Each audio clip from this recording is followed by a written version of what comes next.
Saludos. Esta es la temática práctica de microbiología ambiental, presentada por quien le habla Luis Alexander Fonseca Ramos. Pertenezco al grupo 15 y a continuación vamos a describir el análisis completo de lo que encontramos en nuestro experimento de hongos y bacterias. Primero hay que hablar de la puesta en marcha, como nos explica la guía.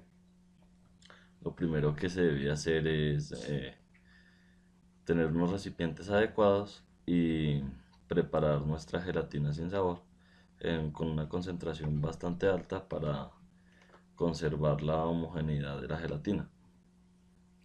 Posteriormente se analizarán tres tipos de muestra: una de suelo, una de agua y otra con hongos filamentosos. Eh, Después de tener nuestro recipiente y nuestra gelatina, se realiza el marcado y rotulado de los de los recipientes en donde se realiza el experimento. Para nuestra primera muestra, que fue la muestra de suelo, fue tomada de un suelo bastante infértil, que es tiene unas características bastante arcillosas.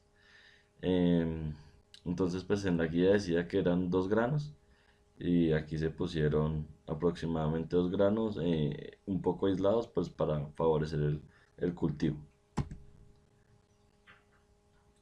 En el experimento obtenido.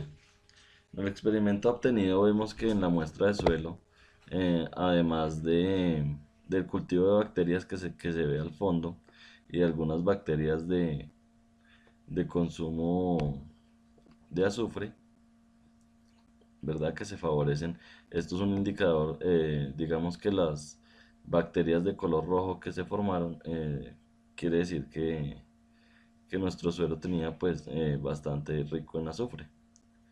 Además de eso también se formaron algunos hongos de unas características filamentosas, pero no se considera que hayan sido hongos causados por moho.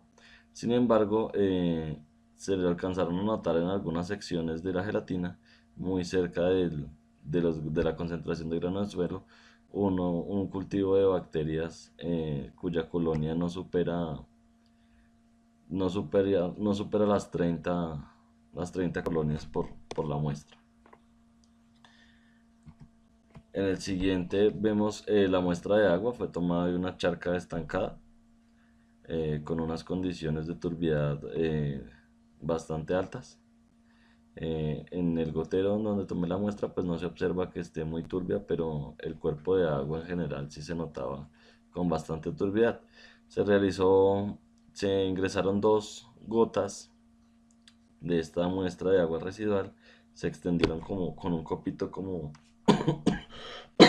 se indica la guía, y posteriormente lo tapamos. En esta imagen podemos observar de manera como general la consistencia del cuerpo de agua en donde se realizó el muestreo. También muy cerca de allí se tomó la muestra de suelo. Como se puede ver en la parte inferior derecha, eh, el suelo es un poco infértil en ese sector, entonces de ahí fue donde se tomó. En, en el experimento de agua vemos que también se formaron algunas colonias con unas características bastante similares a las del suelo. También esto pudo haber sido por el tema de que el suelo estaba bastante cerca del cuerpo de agua donde lo tomé. Entonces las características son bastante similares. En la muestra podemos ver que también se formaron varios cultivos de bacterias.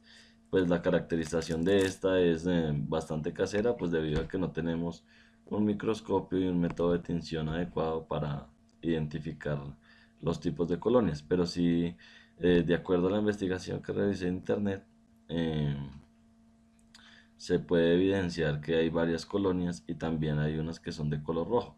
Estas de color rojo, como anteriormente mencionado,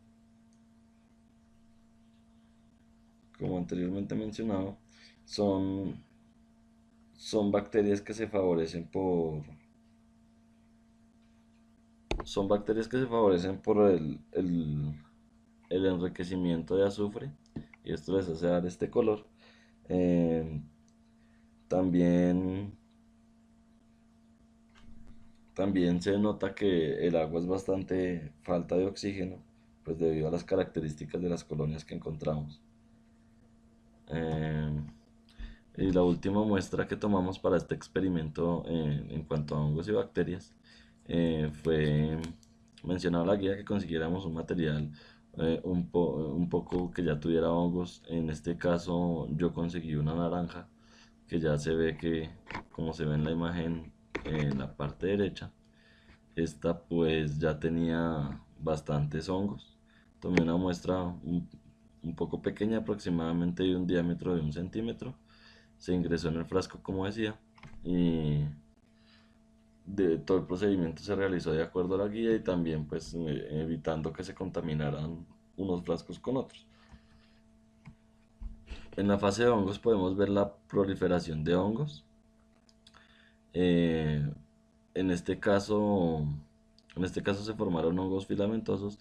Esto quiere decir que se reprodujo muy bien el moho y que el medio que se le dio a los hongos son bastante efectivos. Ahora pasamos al análisis de la columna de Winiarski. En esta pues se pide que el muestreo sea de alguna forma especial para, para asegurarse que el experimento quede bien. Entonces yo tomé la muestra del lodo que me salió bastante húmedo y también se ve que hay bastante ausencia de oxígeno. Mezclamos el papel, todo eso se picó, se metió con la puntilla, como se puede observar en la imagen izquierda. En todo el centro se denota la punta de la puntilla, ya previamente mezclado. Se realizan las medidas, aproximadamente 12 centímetros de lodo.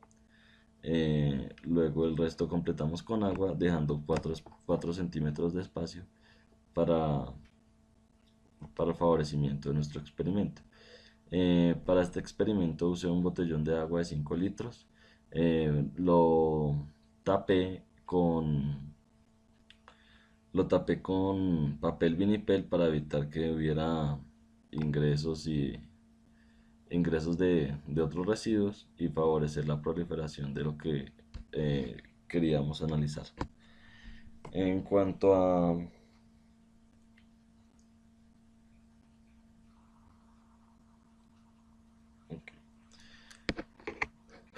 En cuanto al experimento, podemos ver que lo pusimos en las 4 semanas, pero no me favorecieron mucho el crecimiento de hongos, de algas, perdón.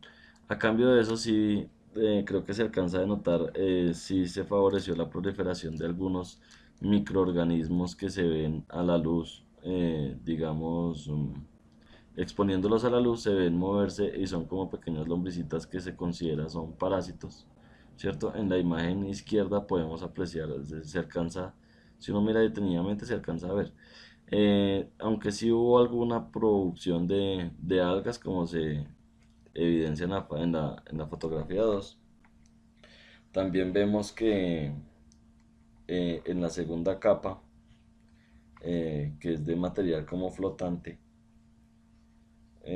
las podemos analizar que son como unas bacterias generalmente de color púrpura. En este caso se tornaron como se ve encimita del lodo en esa capa.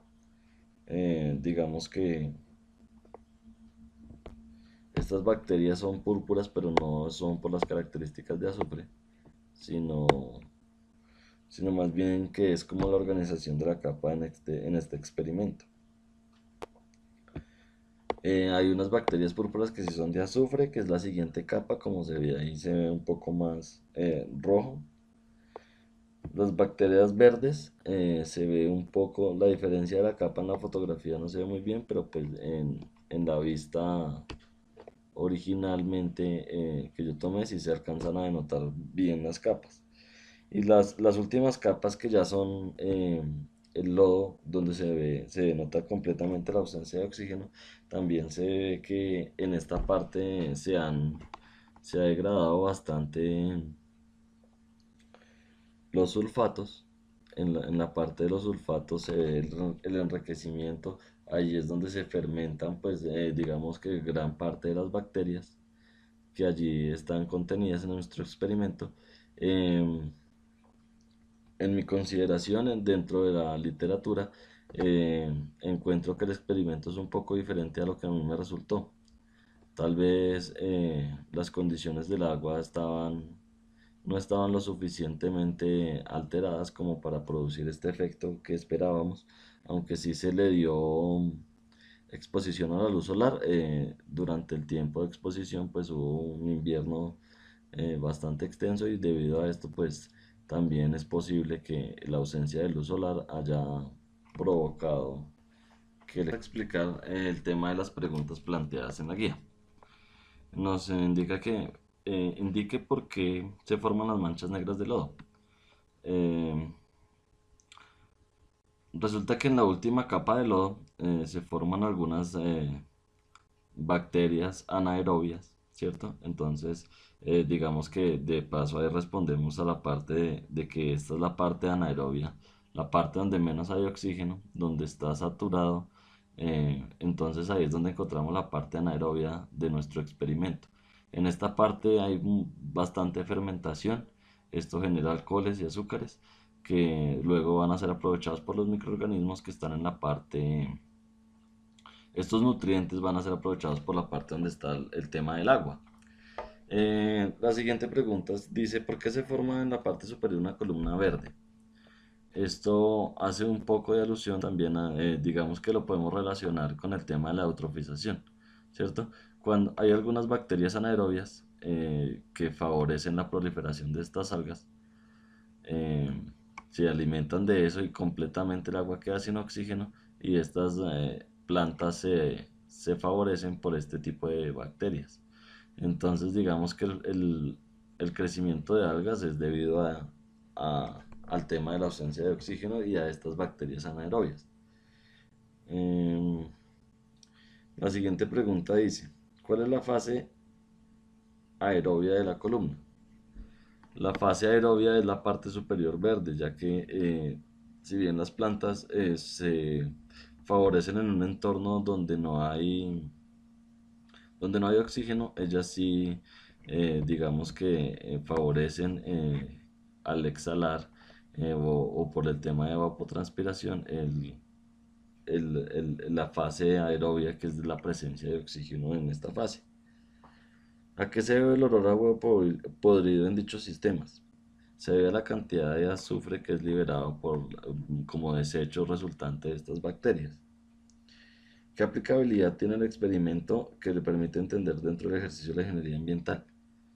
En mi concepto y cómo se desarrolló el ejercicio, creo que lo más importante a resaltar es que es muy parecido a lo que pasa en los sistemas de eutrofización, en, en, en los fenómenos que ya se están viendo pues afectados muchos otros cuerpos de agua, en los que uno ve que este fenómeno que pasó aquí en el experimento se ve replicado a una escala mucho mayor, y también le ayuda a uno a entender un poco a qué se enfrenta uno cuando va a hacer procesos de bioremediación.